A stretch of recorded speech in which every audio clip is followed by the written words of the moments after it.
A week after probably the worst loss we've ever seen as Badger fans, there's another game to play. And yeah, it's the number one team in the land coming to Madison.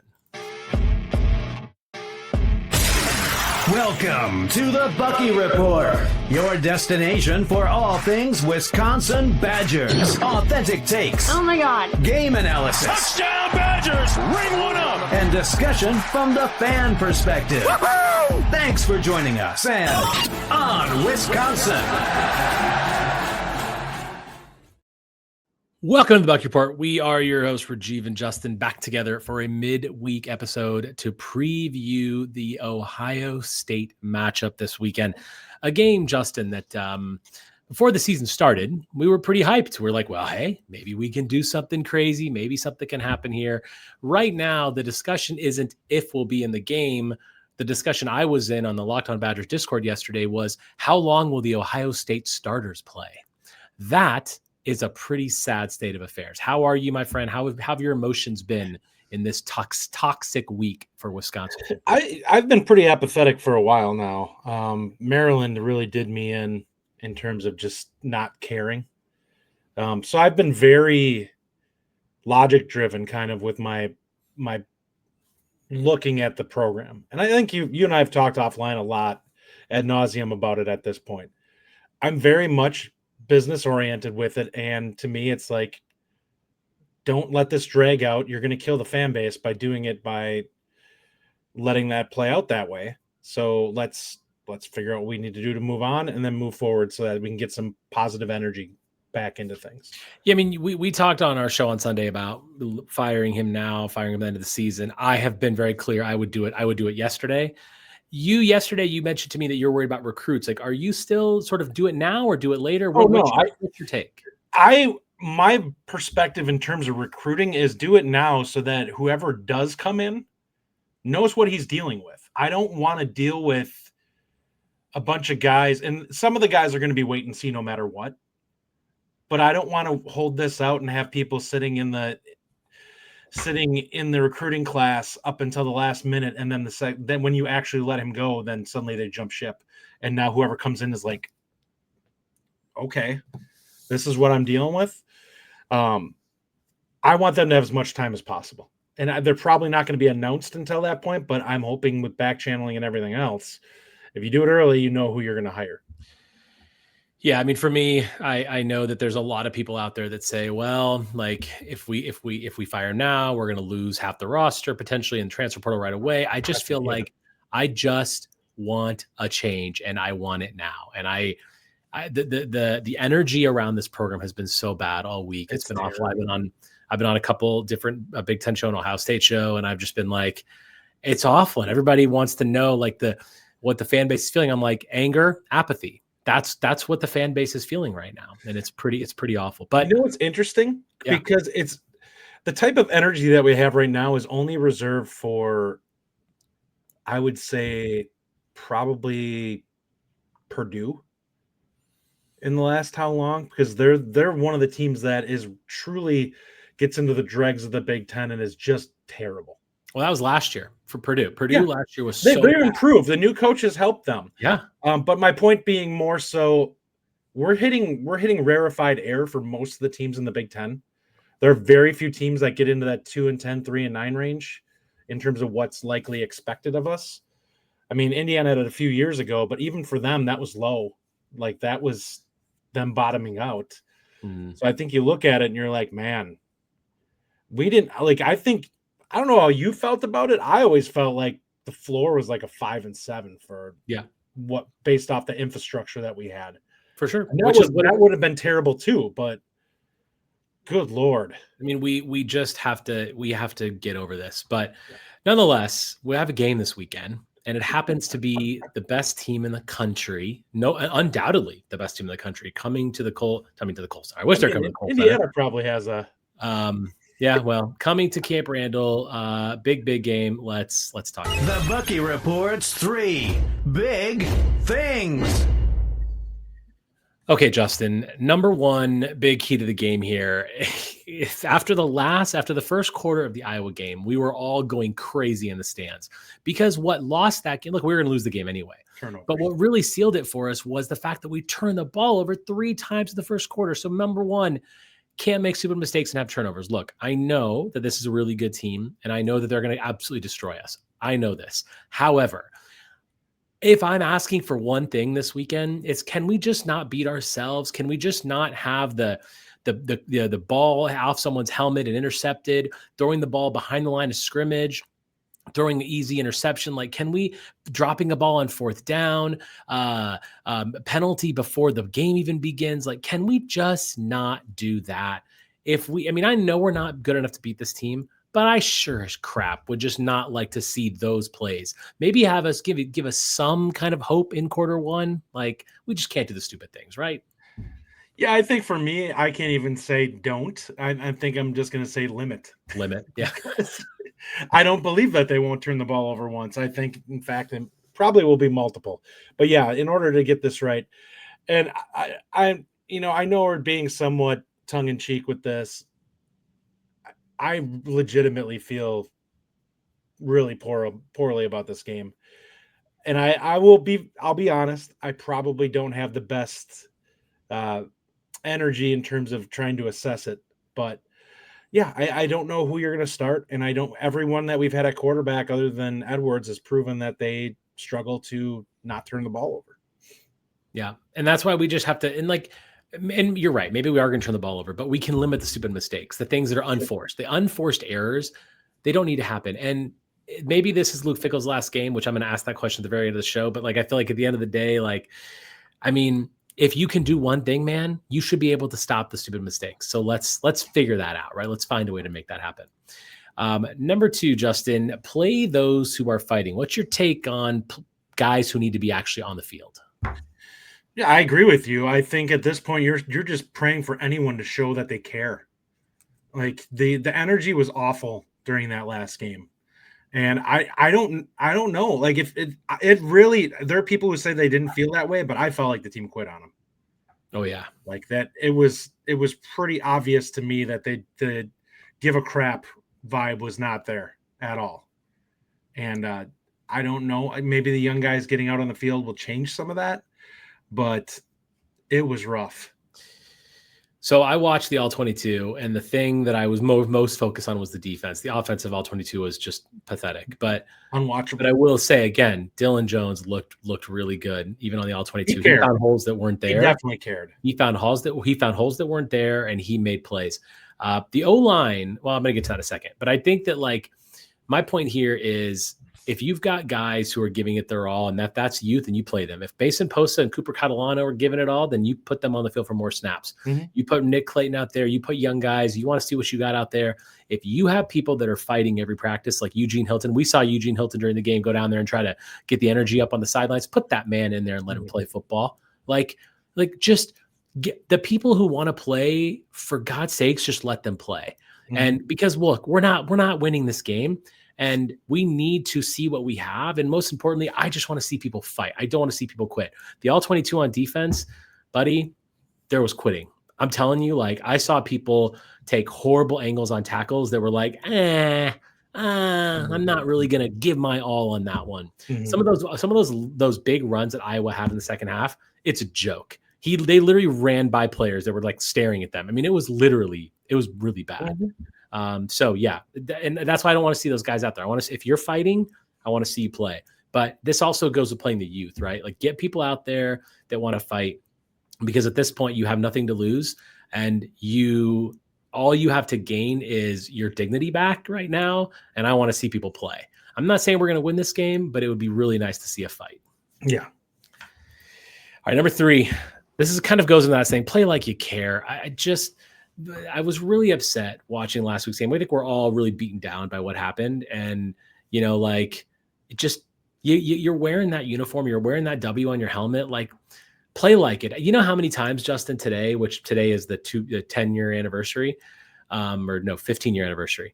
How many times I've seen that David Gilreath play in my Twitter feed today. Like, I mean, everyone in the world's been retweeting it. It's like, this was a great game. Yeah, it was. I don't want to see it anymore because I get so angry. Like that was the last how far we've dropped. It was also like they were the number one team in the country.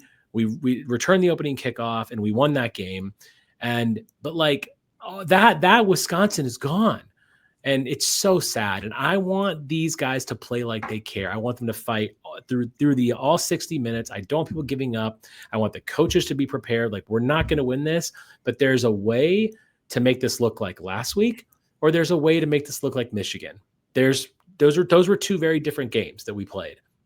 I would like it to look much more like we played against Michigan. I just want to play. And you had another one here. Don't get shut out. Like, that would be great to not get shut out. Yes.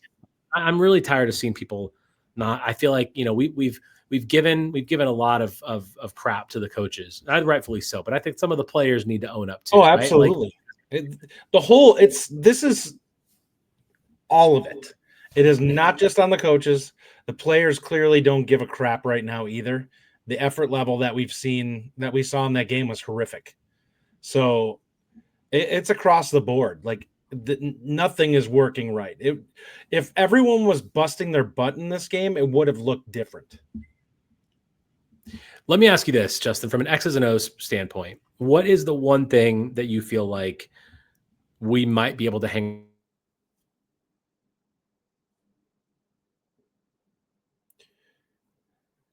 I think I lost your audio. Yeah, I did. Sorry. There you go. What's the one area that you feel like we may be able to exploit? Nothing on offense. Maybe solid defensively, stopping the run. But that's about it. And that might have more to do with if there's a very good chance Ohio State just plays us the same way that Alabama did. And they're just like, we're just going to throw it all over you. We don't have to run the football. Yeah, and for me, it's that front seven play. It's the pass rush. Like, I know that we don't listen. Ohio State's got a good offensive line, but I'd like to see Mason Reiger and Sebastian Cheeks get in there and get some pressure on Julian Sayin, and frustrate them a little bit, right? Like, we frustrated Justice Haynes for a good portion of that game. I'd like to frustrate Ohio State a little bit in their running game. Like, let's stop them. Let's gum it up a little bit. Let's make it difficult for them. And if you give your all, and if everyone's working their butt off, we will be able to slow down that running game, and they're going to have to throw. Now, they're going to be successful because no one's going to be able to cover Jeremiah Smith, but I would rather that be the thing that gets us. Like, I want to be able to stop the run. I want to hang our hat on something, and I think the one thing you can do is that. And listen, I'd love to see Dylan Jones and Vinny Anthony get the ball more. Like, for God's sakes, just throw the ball to Vinny Anthony. They're not double teaming him. They're not worried about anything you're going to do. I don't even know who's playing quarterback. Could be Danny O'Neal, could be Hunter Simmons. We don't know. We know that Billy Edwards is unlikely to play. Did we hear anything about injuries from that last game at all? I don't. Dupree out for the year? I don't know what Dupree's status is. I don't think they've released that. I do know that Billy Edwards looks like he's not ready this week. Maybe they're saying maybe for Oregon, but I think it's more likely the last 4 of the year for him. Yeah. Because I think at that point, would be stupid at this point, unless he's 100%. What are you doing? Yeah. I would say if you're going to play Billy, the last 4 games present the highest chance of wins in the season, but that doesn't look very promising. But I feel like that's a 4-game season. And if you can try to win a couple, that'd be pretty good. At least something to hang your hat on. But yeah, I mean, either way, man, it's just, it's getting. I hate to break it to you. There's a better chance. The odds are much higher that we're going to get blown out in every remaining game than there is that we'll win something. I don't think about that. I still think we're going to win a game. I hope it's Minnesota. The effort level's not there. Like, we're going to need a bump somewhere. Well, and that's what I'm going to in our next segment here. I'm going to get to that very thing. The Bucky Report predictions. Okay, so let's start with predictions for the score of this game. Justin, give me a score prediction for Ohio State.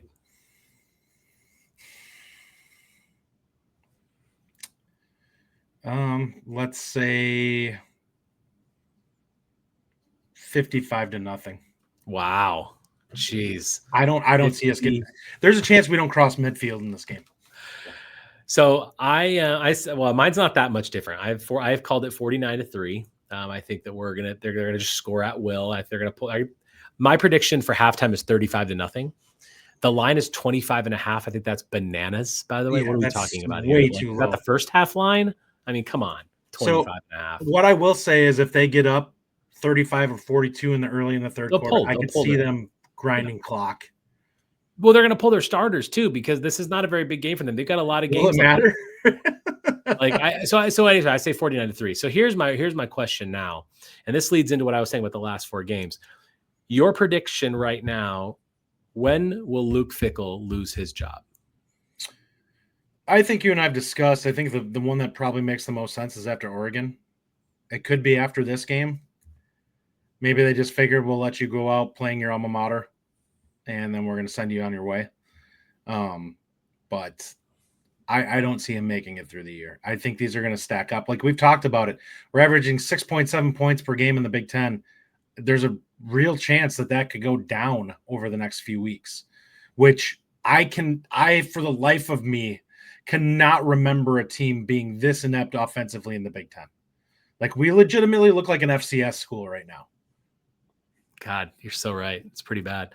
So yeah, I said 49-3. I think that so for me, I agree with you that I think the most likely is after Oregon, bye week, couple weeks to sort of reset. I would like to see a new coach, and part of the problem is who is that new coach, right? So what does that look like? Like, who are they going to bring in? Is it just giving it to Mitchell? Is it giving it to Grimes? Is it giving it to Nate Letton? Like, I don't know. Like, they got to give it to someone. And will that someone be able to muster up enough excitement from these players to take those last 4 games and look at them as a mini season and do whatever we can to win? You know, we're playing on the road twice at Indiana and Minnesota. We're home against Washington and Illinois. I would love to see us fight those last 4 games out and try to get a couple of wins, especially the Axe. That'd be fantastic. Spoil a couple seasons. That'd be great. But I think the only way that happens, man, is if it's a new coach. Like, and I don't care if it's probably someone, it's obviously someone on the staff, but I don't want it to be Luke Fickell for those last 4 games. But I think it still might be like, at this point, nothing would surprise me. Firing him after Ohio State would not surprise me. Firing him after Oregon would not surprise me. Firing him at the end of the season would not surprise me. Not firing him would also not surprise me because of the buyout stuff, which we've talked about a lot. We'll talk about that more. But I definitely feel like you and I talked about that. I do think after Oregon. You and I talked about that a little bit. I just don't see this buyout nonsense as making sense. If that's your reasoning, what difference does it make when you do it if you're effectively it's just whatever you'd be paying him anyways on a week-to-week basis? If you're not getting the results you want, it's moronic to just keep him around even though you're not happy with the quality of the work. Yeah, I mean, maybe you get a bump from something else. It's not this is the thing. People look at it like it's going to drop like a massive drop at a certain time. That's not how this works. We're just paying him out whatever his weekly stipend would be. Yeah, it's like basically the number I saw was $334,000 a month for 6 years, basically, so $4 million a year. And like the thing is that's $4 million a year, but like that's for like the next like 6 years. He's gonna get a job, guys. He's gonna get a job. Yeah, some of it's gonna be cut down, and it's gonna be mitigated. Like he might not get that kind of a job to pay $4 million a year, but maybe he does, and we don't have to pay it at all. But either way, like you can't possibly think that you can go to next season with this man as your coach. You're going to lose all kinds of NIL money, including mine. You're going to lose all kinds of donations, including mine. Like there's just, you can't do it. You risk alienating the donors and the fans. When you throw that quality of a product out there in front of people and just expect them to eat it, at some point they're going to turn on you and basically say, we want you out because you're not being proactive with this. And we've been reactive the entire time under Luke Fickell, and it feels like with the school too. At some point you need to decide what you want to do. Like you can't say that you're hiring a coach that you want to be, aggressive and attack this and try to be, a championship level team. And then every time something comes up, you need to wait until it gets to a certain point before you're willing to do something about it. That's not good. Businesses do it. That's how you block in losses. Like you guarantee yourself that you're going to be getting less return on investment. Yeah, it's a pretty sad state of affairs. Obviously, Penn State fired James Franklin, $50 million buyout. They didn't seem to care. because they know it'll You get hear what the total is when all said and done? $75 million is the number out there. So they didn't care. He's obviously gonna, they're gonna pay that. They don't care what the price tag is. He's gonna get a job. They're gonna take care of that. And Curt Cignetti, just before we came on here, signed an 8-year, $93 million extension. 11.6 million a year. I mean, good God, like it's a sad state of affairs for Wisconsin football, but that's where we are. Listen, if you're going to watch this game, which we're all going to watch it, it's going to be rough. I just want to see us play hard. I know we're going to get beat. Don't turn the ball over, please. You're probably going to, but just let's play like we care. Let's give our fans something to cheer about for the few that are going to be there, and let's try to get something going. And at the end of the game, please, administration, Chris McIntosh, do the right thing. Fire Luke Fickell. Yeah. I mean, just do it. At this point, I think even he would it's got to be a relief to him, right? To just be done and know where he's at. And maybe he already knows. But yeah, at the end of the day, you have to look at it and kind of be like, all right, I can move on now. Yeah. It's crazy. Well, win or lose, we're going to be back here on Sunday to talk about it and talk about where things are with the program and if Luke Fickell still has a job, and look ahead to Oregon and some other things. And Justin, this week we have something else to look forward to. We're going to talk some basketball this weekend. So that's going to be fun because we have basketball. Everyone's favorite. And I'm excited to talk about it, man. But we know you guys out there. You stop listening when we put the basketball on. The numbers cut in half. We're looking at you. I didn't get a chance to do my locks last week, but I am going to be doing it this week. I'm going to be recording that tonight, releasing it tomorrow morning. Scan that QR code to subscribe to Saturday Locks. 17-9 on the season, so that'll be a lot of fun. And we'll talk to you again on Sunday. And as always, on Wisconsin. On Wisconsin. Thank you for listening. If you enjoy the show, subscribe to our YouTube channel at The Bucky Report or The Bucky Report Podcast from wherever you get your content. Until next time, on Wisconsin.